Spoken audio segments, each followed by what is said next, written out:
Ya, itu dia tadi pernyataan yang disampaikan oleh Menteri Luar Negeri Sugiono yang mengatakan langkah darurat dan juga evakuasi WNI di Iran. Sebelum kita bahas evakuasi, pertanyaan menggantung saya untuk Pak Sukamta tadi. Pak Sukamta, menarik apa yang dikatakan oleh Mas Sofwan, kalau Israel sendirian ini kewalahan. Apalagi Israel nih kini menghadapi beberapa front seperti Iran, kemudian ada Hamas dan juga Hizbullah. Analisa Anda seperti apa?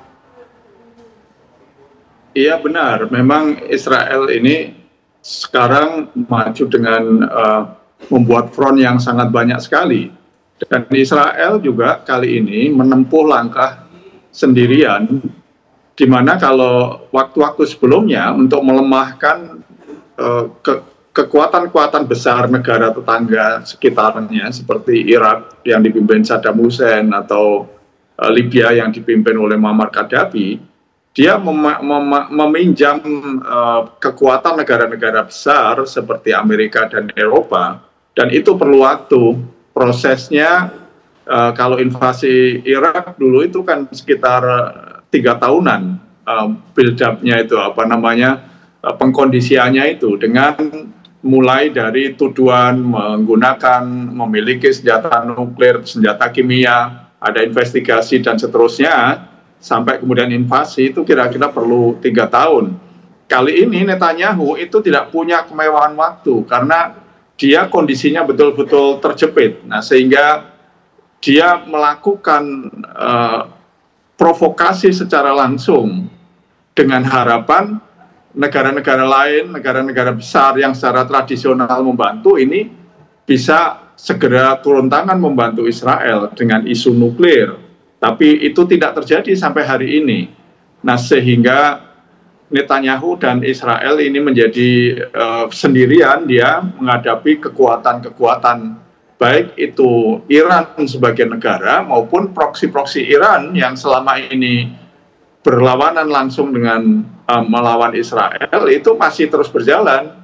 Jadi yang di Gaza masih jalan, dengan Hizbullah juga di Lebanon masih jalan, di Suriah juga unsur-unsur gerilyawan Suriah juga masih melawan agresor Israel, kemudian Houthi juga masih jalan.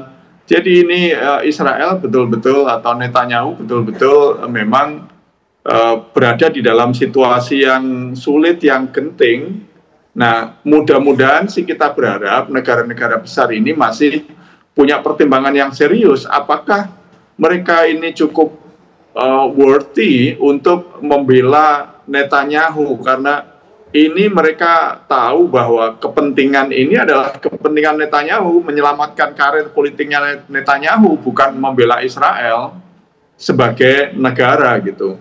Jadi ini bukan soal eksistensi Israel saja, tapi ini soal eksistensi politik Netanyahu. Nah, mudah-mudahan kita berharap negara-negara besar itu masih berpikir berkali-kali untuk ikut terjun, sebab sekali mereka ikut terjun, maka sulit untuk membendung Rusia maupun Cina untuk tidak terlibat, sebab Iran dan Rusia barusan juga menandatangani kesepakatan-kesepakatan, fakta untuk saling membela, untuk saling membantu, untuk saling kerjasama. Dan kalau itu terjadi, maka saya kira negara-negara besar seperti Amerika dan Eropa Barat itu juga akan memperhitungkan resiko untuk terjadi eskalasi yang tidak terkendali dengan keterlibatan Rusia maupun Cina. Nah, oleh karena itu kita berharap mudah-mudahan eskalasi yang ada sekarang ini bisa tidak membesar dan mudah-mudahan segera turun. Sebab ini akan juga menjadi presiden yang sangat luar biasa, sebuah negara itu menyerang negara lain, tapi sekaligus merasa sebagai korban gitu. Itulah yang dilakukan oleh Israel. Dia nyerang Iran, ngebomi fasilitas-fasilitas militer Iran, tapi mereka merasa sebagai korban. Dan itu hanya bisa dilakukan retorika itu oleh Israel. Nah, saya berharap betul bahwa ini tidak terjadi eskalasi, dan saya berharap mudah-mudahan Indonesia juga bisa mengkonsolidasikan negara-negara OKI untuk lebih solid Baik. sikapnya nanti. Baik, itu yang diharapkan oleh DPR. Pak Sukamta, ini VT terakhir kita ini menayangkan bahwa Menteri Luar Negeri pemerintah sudah menaikkan status siaga 1 dan akan mengevakuasi warga negara Indonesia yang ada di Iran. Apakah DPR ini sudah berkoordinasi dengan pemerintah terkait dengan evakuasi ini? Ya, sejak terjadi eskalasi ini DPR sudah ikut mendorong agar Kementerian Luar Negeri mewakili pemerintah ini proaktif untuk betul-betul memantau dan memprioritaskan keselamatan warga negara Indonesia, baik yang ada di Iran maupun yang ada di Israel, karena masih ada sebagian WNI itu yang berkunjung di wilayah-wilayah seperti Masjid Al-Aqsa dan seterusnya itu sebagai wisatawan. Nah, mudah-mudahan pemerintah terus bergerak secara cepat dan bekerja sama dengan berbagai pihak supaya sewaktu-waktu diperlukan evakuasi ini bisa dilakukan dengan lancar dan semua WNI tidak ada yang menjadi korban, selamat kembali pulang. Oke, baik. Saya mau ke Mas Sofwan.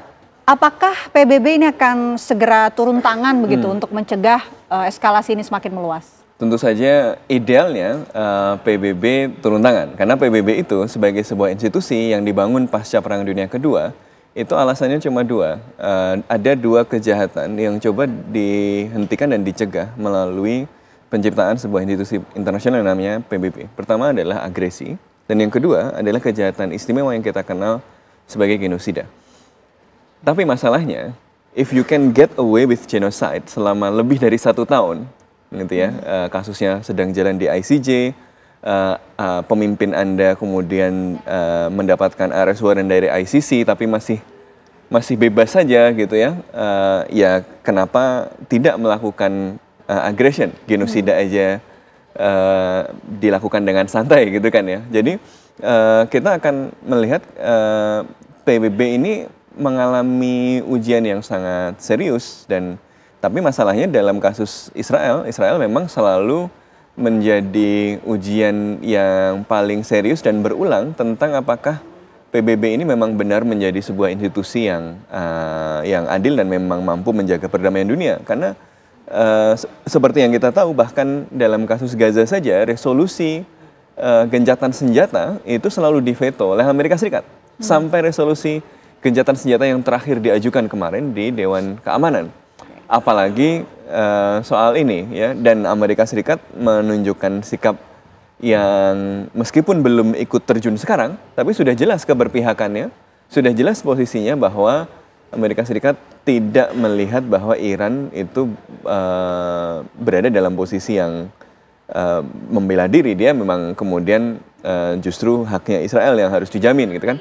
Karena itu kemudian menjadi sangat sulit berharap pada PBB. Jadi kita mungkin akan melihat adu misil ini akan terus berlangsung selama beberapa saat, dan nanti perubahannya akan ditentukan pada apakah Amerika Serikat ini akan terlibat secara langsung dan sejauh mana.